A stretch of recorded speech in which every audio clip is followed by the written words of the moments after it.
A young female aide, who, by the way, is still working at the state capitol, now giving explicit details about what she says happened last November. She says the governor reached under her blouse, groping her, and he only stopped when she said, "You're crazy." Explosive details being revealed in a Times Union article today. The young female aide telling the paper that she believes Governor Cuomo had been grooming her with inappropriate behavior that began with tight hugs and kisses, and that he would chalk up his behavior to his Italian roots.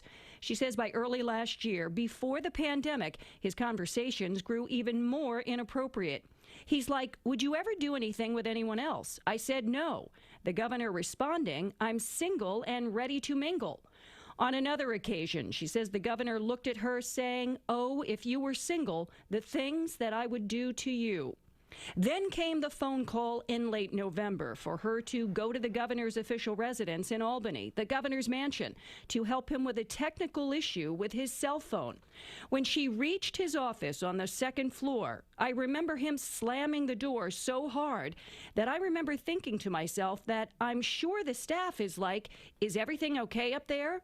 That's when she says the governor reached under her blouse and started groping her. I said, "You're going to get us in trouble." I didn't know what else to say. He said, "I don't care." She says she didn't know what to do at the time. I think I said, "You're crazy." And that's when he ultimately stopped. Since December, 9 women, including current and former aides, have accused the governor of either sexual harassment or misconduct. The state attorney general's office and the state assembly are both conducting investigations. The governor has said several times that he never touched anyone inappropriately.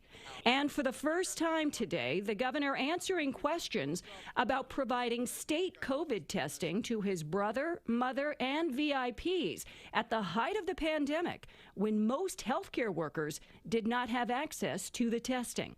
People who I would meet with and I would be in exposure with, I was aware they were being tested. So if you came to see me in my office, you would be tested, and that applied with my family also.